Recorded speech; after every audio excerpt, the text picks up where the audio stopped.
전해 성경은 분해의 말을 이렇게 표현하고 있는데 지나친 말을 이렇게 표현하고 있습니다. 제 분수에 지나치는 말 이런 거예요. 제 분수에 누가 이렇게 얘기할 때 저 사람은 아직 자기 분수도 몰라 이렇게 보통 얘기하죠.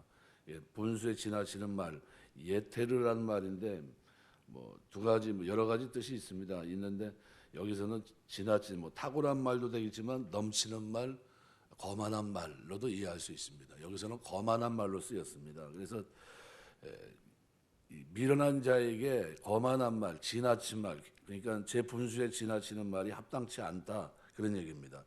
미련한 자 나발이란 말은 우둔하고 어리석고 불경건한 사람들을 말합니다. 그러니까 하나님께 불순종하고 대적하는 불신앙적인 그런 삶을 사는 사람들에게 보통 쓰여지고 있는데 이렇게 어리석은 자 이런 사람들, 거만한 말을 하는 사람들 이것이 당연시되지만 그러나 여기서는 그것조차도 합당치 않다는 겁니다. 그러니까 미련하다는 이유로도 남을 무시하는 오만한 말을 한 것에 대한 이해를 구하기 어렵다면 하물며 신실하고 진실하다고 인정받는 사람이 진실이 아닌 거짓말을 하는 것은 용납할 수 없다는 겁니다.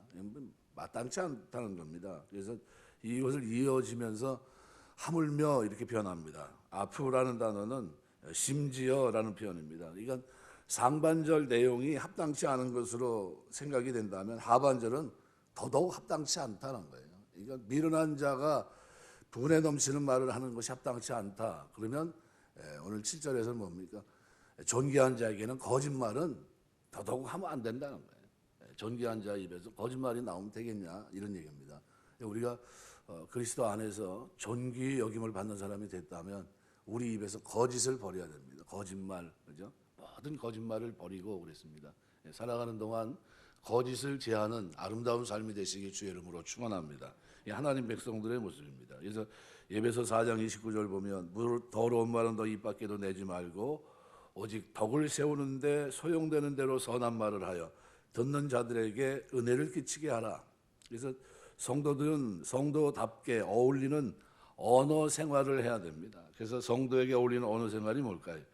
에스더서 7장 9절에 보면 충성된 말, 또 9장 30절 보면 화평하고 진실한 말, 잠언 12장 25절 보면 선한 말, 그죠? 잠언 15장 4절 보면 유익한 말, 또 25장 11절 보면 경우에 합당한 말, 또 이사야 50장 4절 보면 친절한 말, 위로하는 말, 또 고린도 2장 4절 지혜에 권하는 말, 갈라디아 4장 16절 감사하는 말, 디모데전서 1장 15절 미쁜 말, 디모데전서 5장 3절 바른 말. 말이 이게 어떻게 됩니까? 그냥 한꺼번에 이게 그냥 되는 겁니까? 아니면 훈련해야 되는 겁니까? 훈련해야 되는 겁니다. 언어 훈련, 경건에 이르기를 연습하라 그랬어요. 육체 연습은 약간의 유익이 있으나 경건은 범사에 유익하다. 살아가는 동안 우리가 말을 늘 조심해야 됩니다. 그래서 한번 쏟아놓으면 자꾸 안 바뀌어요. 그죠? 그 사람, 저 사람 저런 사람이다 이렇게 됩니다.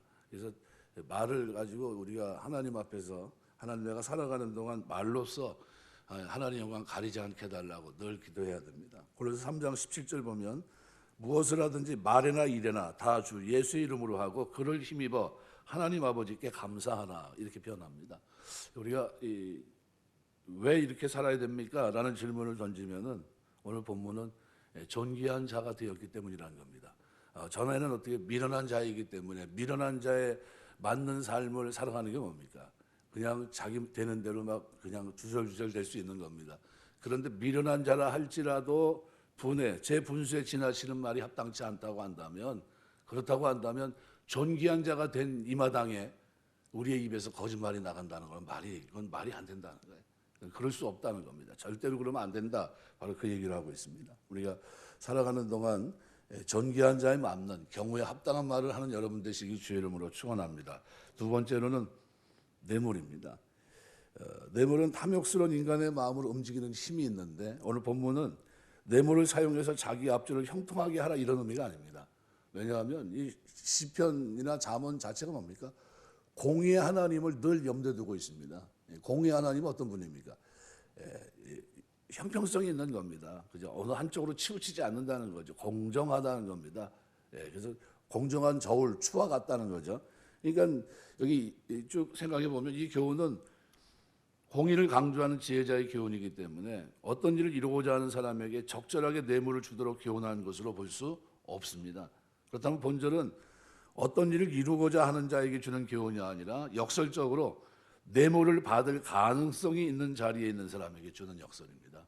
이건 무슨 얘기냐면 아무나 다 뇌물을 받습니까? 뇌물을 못 받아요. 저는 목사이기 때문에 뇌물을 못 받습니다. 그런데 어떤 중요한 자리에 앉게 되면 어떻게 됩니까? 뇌물을 주고받고 막 합니다. 가끔 신문 이렇게 보면 그런 게 있잖아요. 뭐 사과 박스에 뭐 담았는데 뭐 5만 원짜리에서 그게 뭐 얼마고 그렇게 담아본 적이 없어서 잘 모르겠는데 받아본 사람은 알겠죠. 그런데 뭐 이런 얘기를 이제 오갑니다. 그죠? 그런 얘기를 하는데 우리가 볼 때는 좀 황당한 얘기죠. 아유 그렇게도 하나 뭐 하는 이 정도인데 실제 그런 일들이 오고 하는 모양입니다. 왜 그렇습니까?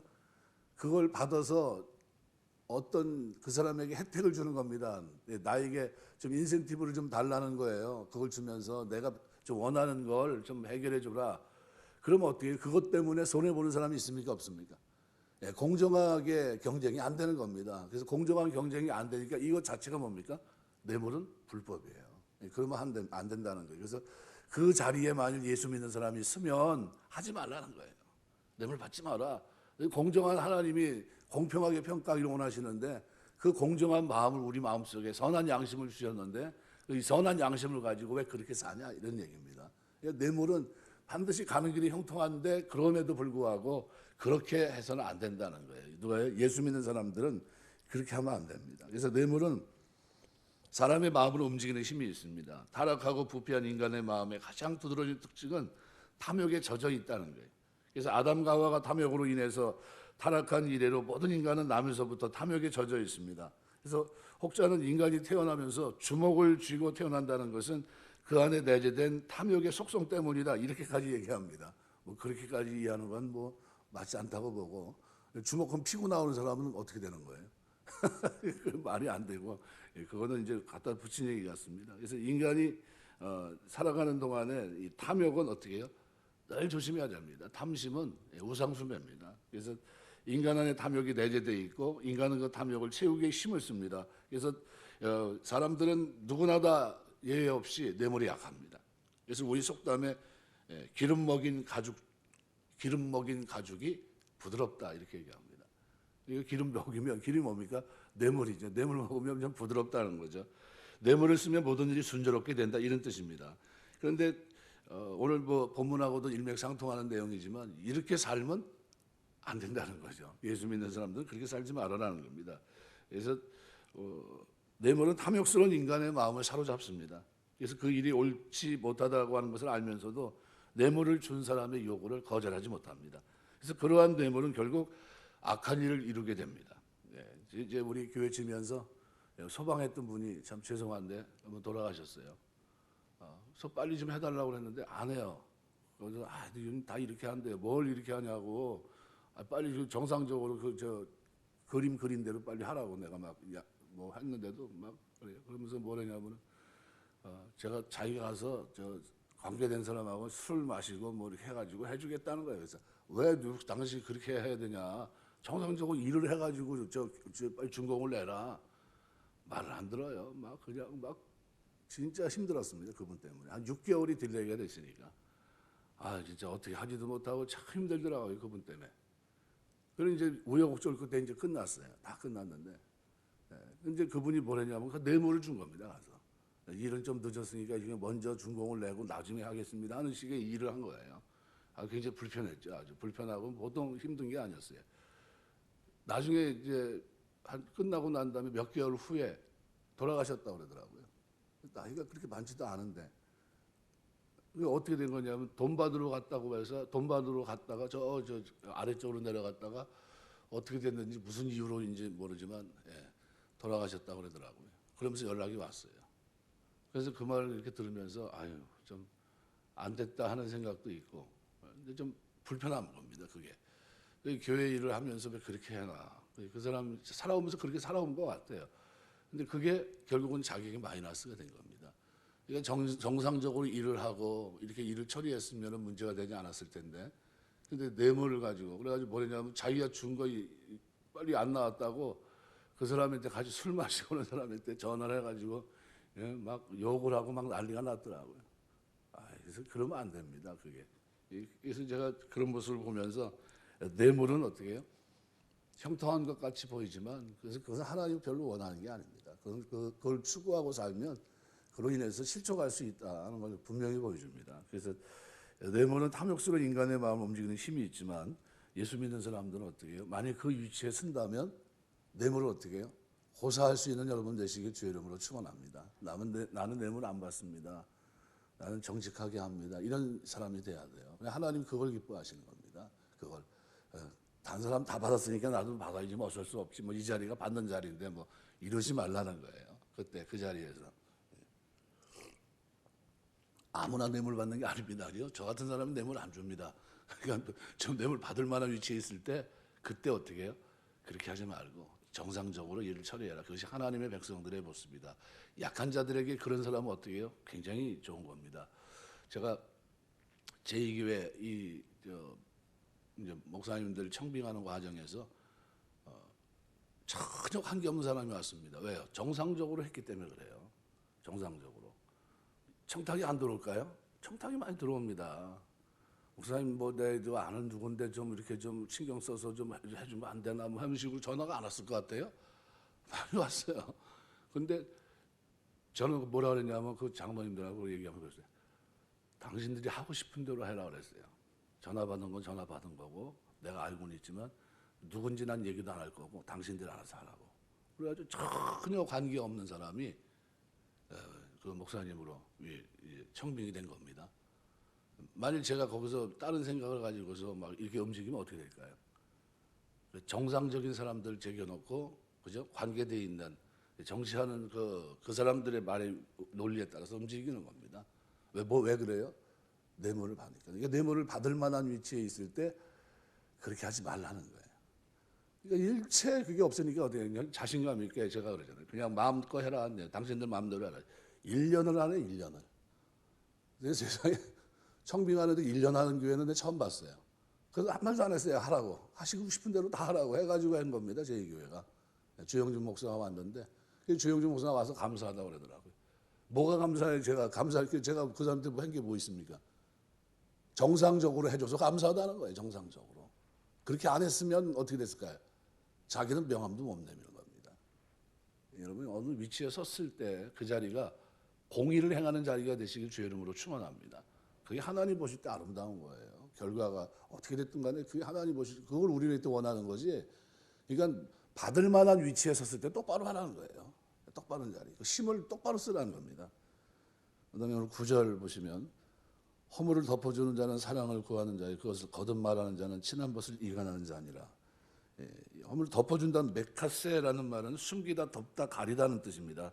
분사형으로 쓰여서 남의 잘못을 실제로 용서하고 아예 잊어버리는 것을 말합니다. 이것을 신약에서는 관용의 태도로 보통 얘기를 해요. 관용.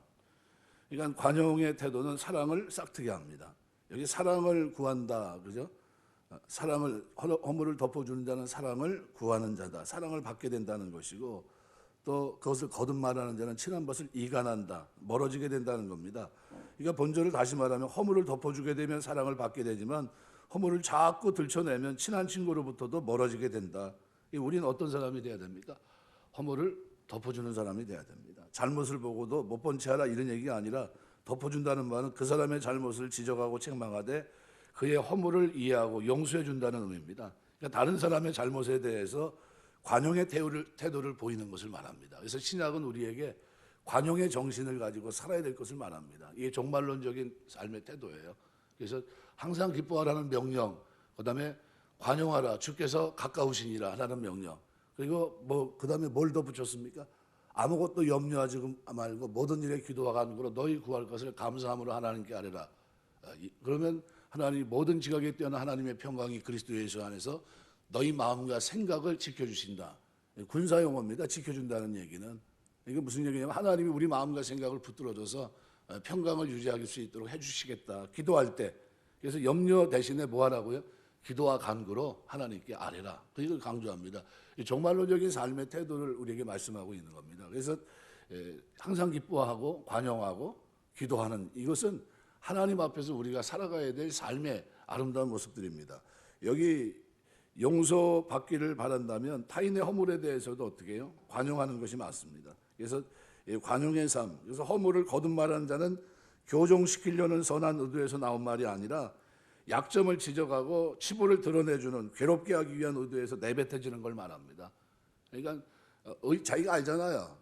이걸 만약에 뭐 진짜 용서해 주려고 한다면 어떻게 둘이 만나서 얘기하면 되거든요. 그리고 얘기하지 마. 그건 막 공개적으로 막 얘기하면 뭡니까? 여기저기 만방에 알리는 게 됩니다. 예, 그렇게 하지 말라는 거죠. 그래서 이웃의 허물에 대해 지금까지 어떤 태도를 가지고 살았는지 모르지만 허물을 들춰내고 지적하는 것 여기에 마음을 두지 마십시오. 예, 노예에서도 보면 노예 목사님들 가운데 그 허물을 들춰가지고 그 사람을 그냥 뭐 아주 뭐 남의 쌈까지 날 정도로 막 그렇게 얘기하는 사람이 있어요. 그러지 말라는 거죠. 그러니까 이 말씀을 계기로 우리의 삶을 돌아보면서 관용의 삶, 그죠? 용서의 삶, 허물을 감싸주는 사랑의 삶, 이것이 우리에게 중요합니다. 그래서 어떤 목사가 아무리 잘못을 해도 죽이는 자리에 쓰지는 말라고 그러더라고요. 제가 이제 우리 이제 은퇴한 목사님들하고 식사하고 이렇게 얘기하면서 뭔 일이 있어서 목사님 이거 어떻게 처리해야 돼요? 제가 뭐 이제 물어봤어요. 재판국이 열려서 제가 이제 재판국에 참여하게 되고 했는데 목사님 참 불편하다고 내가 그랬더니 그거 목사는 죽이지 마라 그러더라고요. 왜요? 그랬더니 잘못한 게 있잖아요. 그런데도 그래도 하나님이 치게 하셔야지 사람이 나서서 그렇게 하면 꼭 뒤끝이 안 좋더라. 늙어서 보니까 그렇게 한 사람들이 다 안 좋아 얘기를 하더라고요. 그 뭡니까? 자기 인생 경험 속에서 그 선배들이 살아오면서 했던 사람들을 보고 그 어떻게 해요? 그 예증을 가지고서 얘기한 거예요. 하지 마라, 하지 마라. 아무리 올바라도 죽이는 자리에 쓰지 마 얘기를 하더라고요. 그래서 예, 알겠습니다. 뭔 말인지 알겠습니다. 내가 그랬어요. 예, 이제 제가 제 삶을 이제 돌아보는 거예요. 아, 절대로 하지 말아야 될 게 있구나. 예, 그런 겁니다. 그래서 여기 뭐 본문에서도 우리는 어떤 사람들입니까? 허물을 덮어주는 사람, 사랑을 구하는 사람으로 있어야 된다는 거예요. 살아가는 동안 나는 어떤 일이 있어도 어떻게 해요? 허물을 덮어줘야 되겠다. 그런 마음, 관용하면서 덮어주는 삶을 살아야 되겠다. 이런 마음을 가지고 사는 것이 맞다는 겁니다. 우리가 우리에게 죄 지은 자를 사하여 준 것 같이 우리 죄를 사하여 주옵시고 라는 주기도문의 이 표현처럼 우리가 날마다 살아가는 동안 관용하는 정신을 가지고 기도해주고 그들을 덮어주며 살 수 있는 그런 넉넉함이 여러분에게 있게 되시길 주의 이름으로 축원합니다. 말씀 맺겠습니다. 오늘 본문 7절, 8절, 9절 말씀 다 은혜로운 말씀들이라고 저는 생각이 됩니다. 그러나 꼭 하나 우리가 여기서 잊지 말아야 될 것이 있다면 뇌물, 그죠? 어느 자리에 섰을 때 우리가 공의로운 자리로 공의로운 하나님의 심판 속에 있다는 사실을 기억하면 우리가 살아가는 동안 나에게 그런 기회가 줬을 때 공정하게 모든 일들을 처리할 수 있도록 몸부림치고 그렇게 걷는 것이 하나님 보시기에 가장 아름다운 삶이라는 사실을 기억하시고 살아가는 내내 여러분 어느 위치에 있든지 하나님의 공의를 행하는 하나님의 사람들 되시길 주의 이름으로 축원합니다. 기도하겠습니다.